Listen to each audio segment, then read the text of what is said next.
If this video showed up in your feed, you probably already know what these are, but if you happen to be one of the handful of folks that watch this channel and don't follow Dave Rat on his channel, did you hear it? These are some of his creations. These are his SoundTools microphone switcher and swapper.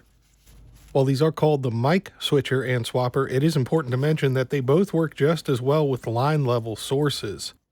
They are completely passive and require no power at all, and the switches are very satisfying to use. They're really high quality.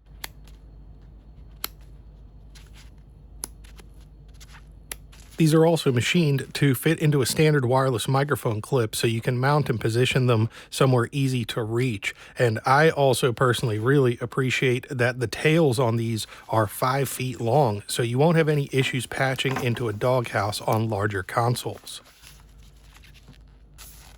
So how do they work and why are there two models? Starting with the swapper, there are 2 inputs, 1 and 2, along with 2 outputs, A and B, and normally input 1 feeds output A and input 2 feeds output B. Then of course you have the option to swap those so that input 1 goes to output B and input 2 goes to output A. This can be a very useful tool when working with backup microphones, but let me know in the comments what scenarios you could imagine using this kind of functionality in your work. The switcher version is a little bit different, giving us 3 inputs, A, B, and C, that we can select from to feed a single output.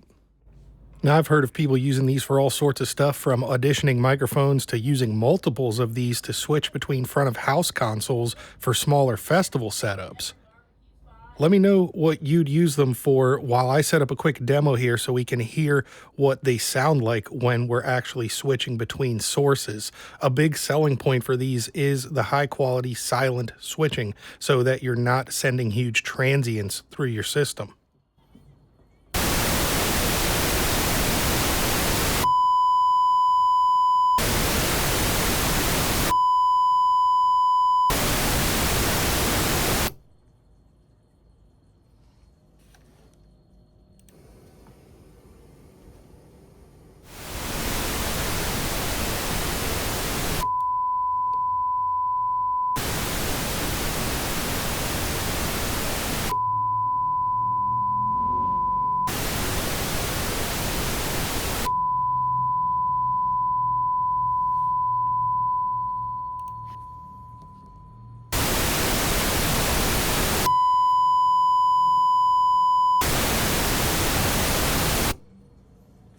I could sit there doing that all day. That is incredibly satisfying. But let's have a look at the WAV file here just in my video editing software so you can see there's no crazy transients.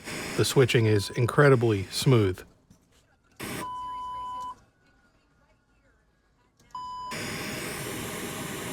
And here's just a slightly better zoomed in look at that waveform so you can see as we switch over back and forth that there's no spikes or transients at all.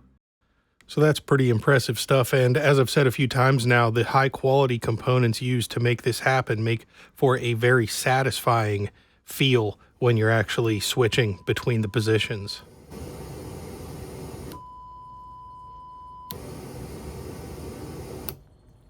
I want to take a second and thank SoundTools for sending these over for us to have a look at.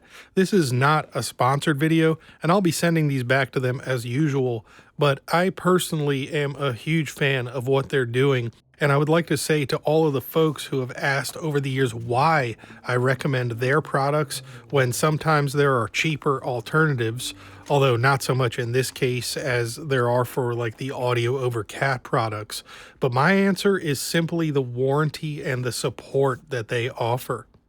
They give you a year to return any product they sell for a full refund if you're not happy. And after that, they give you a lifetime warranty where they stand behind their stuff against defects and malfunctions. And all you have to do is just give them a shout and they will get you fixed up. I'm not getting paid anything to say this, but they're just good people, and that's a rare warranty policy even compared to other folks in the industry. If you buy a SoundTools product, you're getting an unreasonable amount of industry experience at your disposal if you choose to pick up the phone or send an email with a question or an issue that you're having. It's a small shop there, and the person who responds to you will likely have a crazy amount of hands-on time in the field of professional audio. Personally, I think that's worth the cost, and I just wanted to take a moment to say that because it's a really common question I get.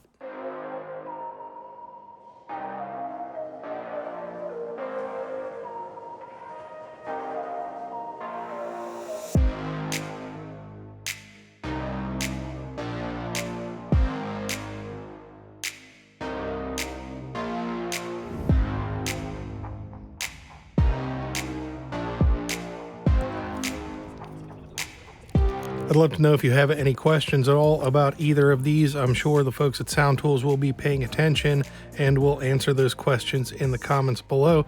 I tried to pull these apart so we could have a look at the switching mechanism, but of course they're made incredibly well, and I didn't want to destroy the one that I did get apart by cutting apart all of the heat shrink and having to disassemble it further to remake it. So I'm sure if you do have any specific questions as to what's underneath this heat shrink, SoundTools will be more than happy to answer them in the comments here.